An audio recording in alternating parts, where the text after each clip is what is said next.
บายดีเนาะวันนี้จะมาแนะนำผู้ใดที่ยังใส่โปรแกรมเนาะ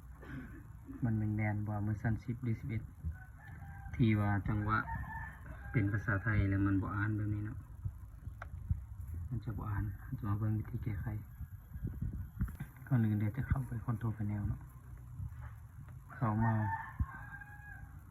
บนภาษาเนาะไปจะมาแดงกิจแสงที่ไทม์นัมเบอร์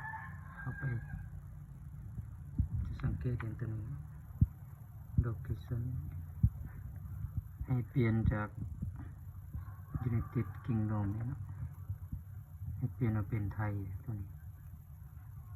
เป็นไทยแลนด์แอปพลายส่วนคราวนี้อีกบ้านหนึ่งเปลี่ยนที่บนนี้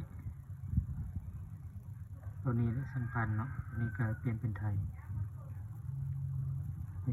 แลนด์เนาะเป็นประเทศไทยเดือนมาถึงไทยแลนด์เข้าไปจากนั้นมันจะรีสตาร์ทเครื่องมันจะสั่งรีสตาร์ทเนาะกดรีสตาร์ทเลยโอเคเราถ้าจากรีสตาร์ทเครื่องเราจะมาเข้าโปรแกรม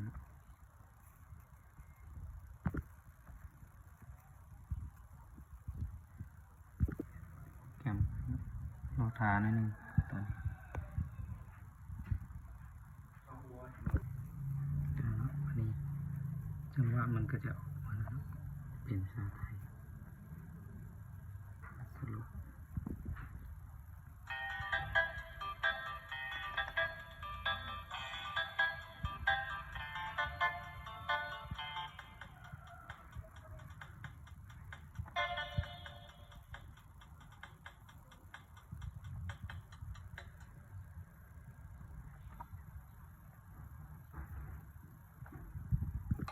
นำผู้ไทย